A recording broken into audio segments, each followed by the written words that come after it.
Now we're going to start to share on Instagram. So again, you want to go to your Instagram icon, and this time you're logging in. I'm going to log in with my actual Instagram to show you more about using it. So I'm putting my login name, not my full email address. Then I'm going to type in my password. And now here I am on my Instagram homepage, like we said, which is where you see your feed. Go right over here to my profile. So this is my page. This is where I've uploaded my image. This is where I've added 150 characters or less about myself. And I've also linked my website. You can see up here, you see I have 40 posts, 66 followers, and I'm following 239 people. This allows me to see all my photographs in a square format as a grid. This allows me to see them individually. This allows me to see all the locations on a map that I've Instagrammed from. And this allows to see if anyone has tagged me in a photograph. What I want to show you is how I've linked accounts on Instagram. So my linked accounts that I have on Instagram are Twitter,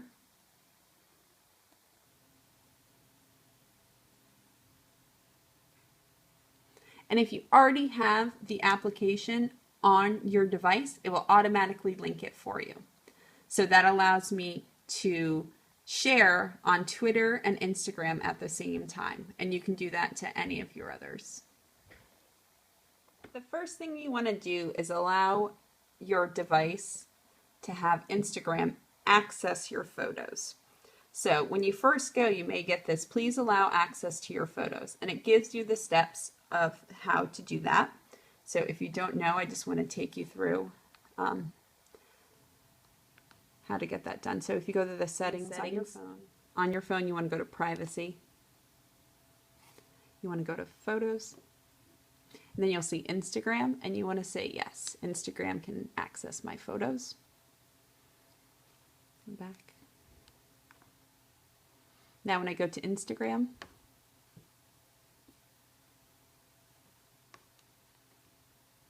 Instagram now has access to photos I've already taken. So if you go through my library, you'll see all the different photos I have in my library. I can use any of those to post to Instagram. I can also take a photo. If I go to photo, I can use my device to take a photograph of what's happening now. So I can photograph anything that's happening in the moment and use my camera right from Instagram. And I can also do the same for video. I could take a video of anything that's happening right now. But I'm going to go back to library. I'm going to use photos that I've already taken.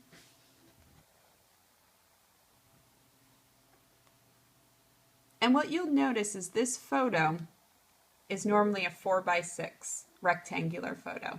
And what Instagram does is it crops everything to a square image. All the constraints go so they have even sides. So it's a rectangular image, so I am able to move it to post the part of the image that I would like. I can zoom in. I can zoom out. If you zoom out, you see the entire image. What I have was a rectangular image, but the constraints are only for a square. So I'm going to follow the rule of thirds here because my grid comes up every time I move. And I'm going to post my image like this. Down here is a layouts option if you want to post multiple images, and we'll go through that. So once I've formatted and cropped the way I'd like, I go to next. And next brings me to a variety of editing options. So the first is the 3 lines. Those are your filters.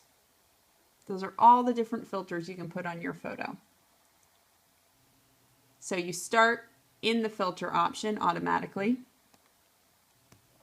And I'm just going to take you through and show you what the different filters do to your photos, as if you shot through a filtered lens. The next is the luminosity of your photo, so you can change how much light, if you see what's happening by just sliding this bar. And when you're done, when you've decided that you like the look, you use the check mark. And the last one are all of your photo editing options. So you can adjust, tilt. If you want to go back, bring it forward, bring it backwards. If you want to go back to the side, to the other side. So those are your tilt options, your perspectives. If you don't want to do anything, just go back. You can change the brightness. You can darken your image. You can lighten your image. If you don't want anything, you just go back.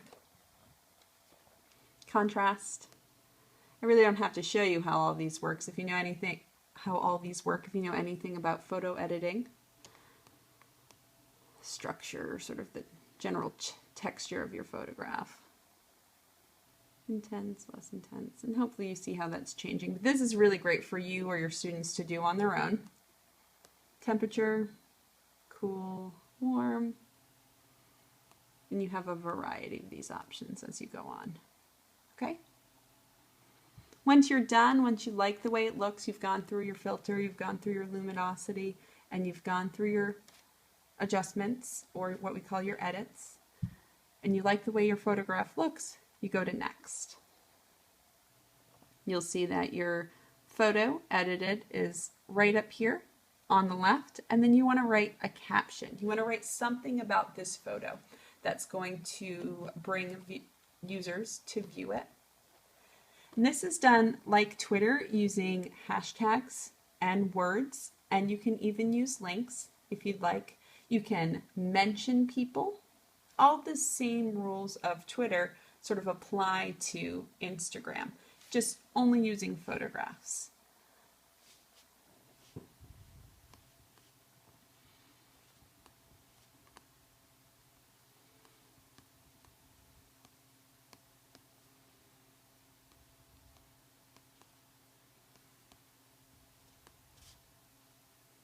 I'm going to use my hashtag.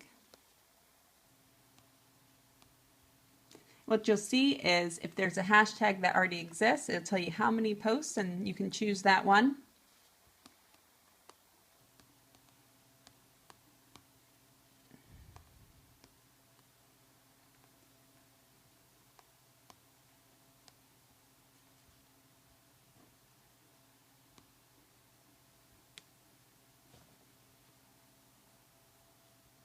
What you will notice about Instagram is that there's no character limit on the caption.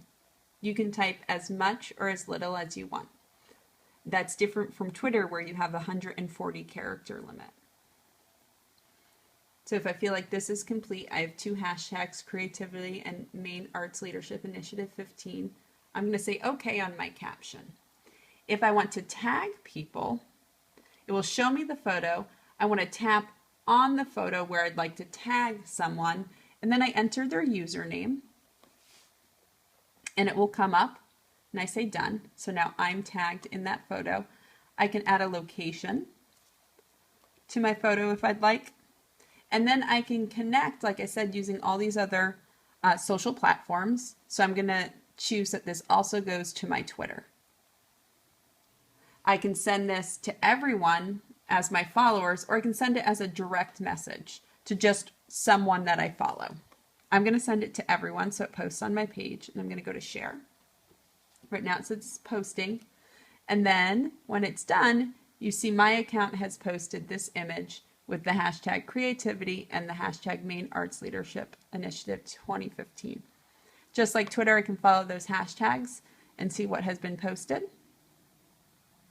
I show you this because the top 9 are always going to be the top posts, sort of like on Twitter.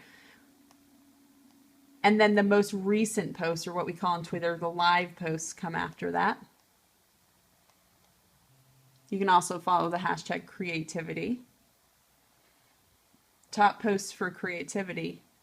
And then the live posts for creativity. So you see my image becomes part of this collection.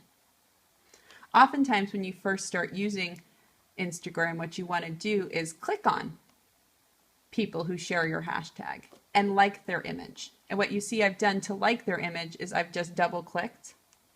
You can also, to like an image,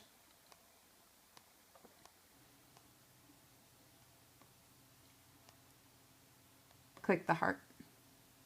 And what you see, this person has a lot of other hashtags. I could look into those, I could follow those and go back. So we go to my profile, and this image that I just posted becomes part of my collection of images. And again, it's recorded in real time, so the most recent one is at the top.